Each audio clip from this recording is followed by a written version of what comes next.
Bonjour et bienvenue à Lambesc.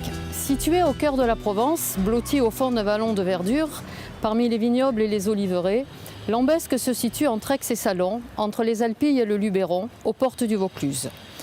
Notre village a su préserver son caractère provençal et sa grande richesse se révèle à travers un patrimoine historique très important. Je vous invite à suivre Sandrine pour de belles découvertes sur notre Saint ancien, la place du 15e corps, le Jacquemart, la place Jean Jaurès et la chapelle Saint-Michel.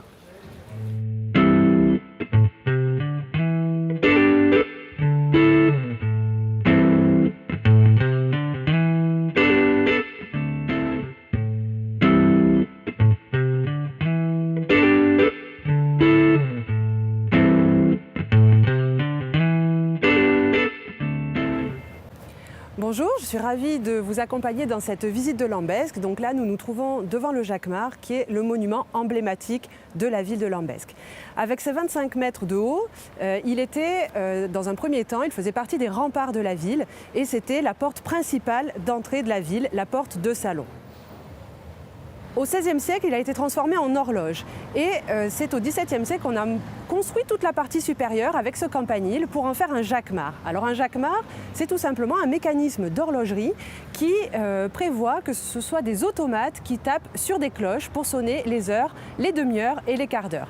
Ici, nous avons une famille complète, ce sont des statues en bois de taille grandeur réelle et nous avons le père et la mère qui sonnent les heures et les demi-heures et les enfants qui sonnent tous les quarts d'heure.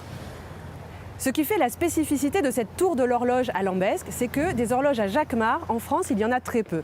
Il y en a 27 en France et nous avons la chance d'en avoir un à Lambesc, ce qui est assez inédit pour la région.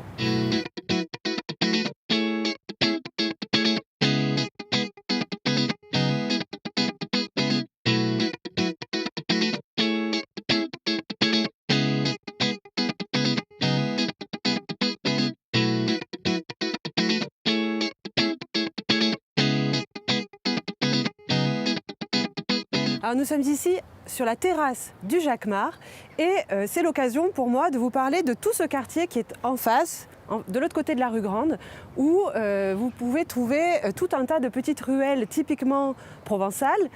Dans ces ruelles, c'est là où étaient installés les commerçants et les ateliers d'artisans pendant très longtemps. Et d'ailleurs, le nom même de certaines de ces ruelles rappelle ces activités artisanales. On a par exemple la rue des Tisseurs ou bien encore la rue Savonnerie. Depuis cette terrasse du Jacquemart, on peut aussi admirer la très belle façade de l'église Notre-Dame de l'Assomption qui est en travaux avec sa magnifique coupole et son clocher si caractéristique, clocher qui a été partiellement abattu pendant le tremblement de terre de 1909.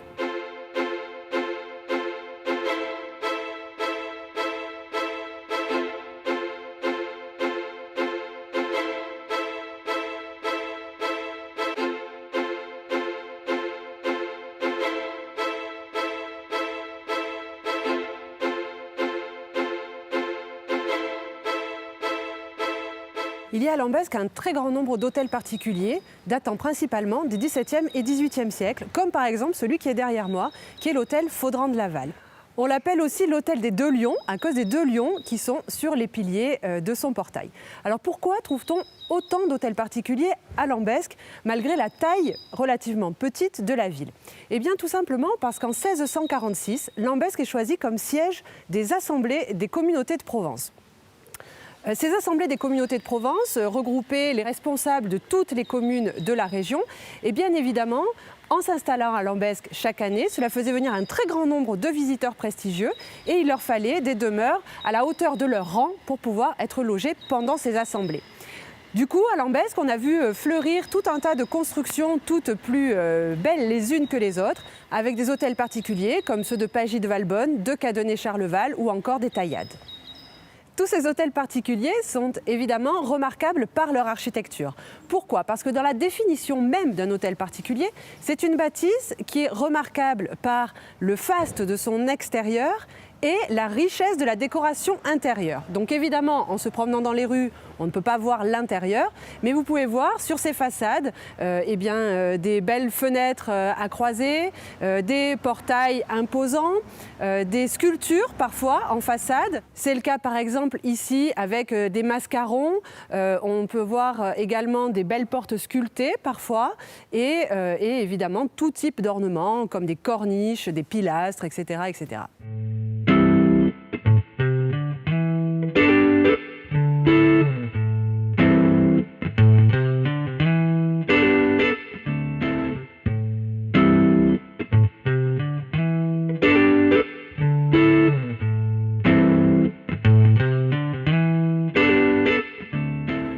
Alors nous sommes ici sur la place du 15e corps. La place du 15e corps, c'est vraiment au cœur du vieux village de Lambesc, puisque si l'histoire du village remonte à très loin, à plusieurs millénaires, puisque les premières traces d'occupation humaine datent de la proto-histoire, eh bien au 8e siècle, les hommes vont se regrouper pour se mettre en sécurité et s'installer sur le point le plus haut, qui est le plus proche d'eux. Et c'est ici, dans le triangle entre l'hôtel de ville, l'église et la place du 15e corps, que va s'installer le premier village.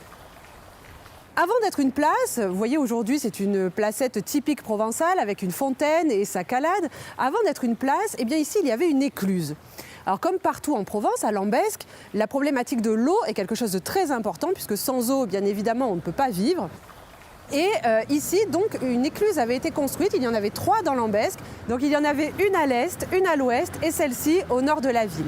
Cette écluse était alimentée par les eaux de la Concernade. La Concernade, c'est un ruisseau qui traverse Lambesc, qui prend sa source à Rognes et qui va se jeter dans la Touloubre, donc la Touloubre qui est un des 15 fleuves de Provence.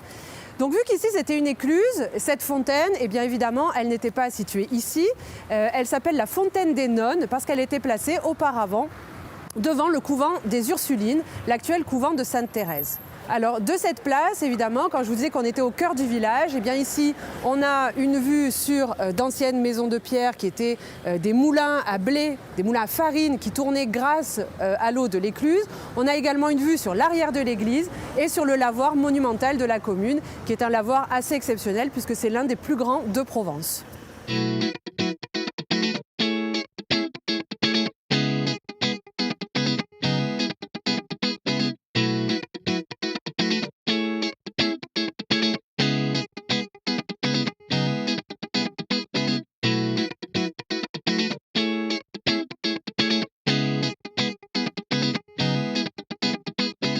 Alors nous sommes un petit peu sortis du centre du village pour nous retrouver ici dans la chapelle Saint-Michel. Cette chapelle Saint-Michel, c'est la première église paroissiale de Lambesc, construite au XIe siècle. Donc à l'origine, c'était une chapelle romane. Et puis au XIIIe siècle, elle est devenue trop petite pour accueillir tous les fidèles lambescains et elle va être délaissée au profit d'une nouvelle église construite à l'emplacement de l'église actuelle. Dans le courant du XVIIe siècle, cette chapelle, qui n'est plus église paroissiale, mais qui continue à être utilisée à la fois pour les enterrements et, chose importante, pour l'intronisation de chaque nouveau prêtre qui habite à Lambesc, eh bien, dans le courant du XVIIe siècle, elle va connaître toute une nouvelle campagne de travaux assez importants qui vont changer littéralement son apparence. On va changer l'orientation, on va construire l'abside et puis on va rajouter tout un tas d'éléments de décor. Elle va servir à ce moment-là pour des confréries laïques ou des confréries religieuses, comme les pénitents blancs, les pénitents gris ou un peu plus tard la confrérie de Saint-Michel. Et elle va continuer sa petite histoire jusqu'au XIXe siècle, où là encore, travaux importants, on va rajouter toute une partie, on va construire la tribune, on va refaire une nouvelle façade, et en fait, c'est toutes ces campagnes de travaux successives qui vont faire qu'aujourd'hui, esthétiquement, on a une chapelle romane avec une façade de style baroque et un décor intérieur, un décor peint et un décor de gypserie typique du XIXe siècle.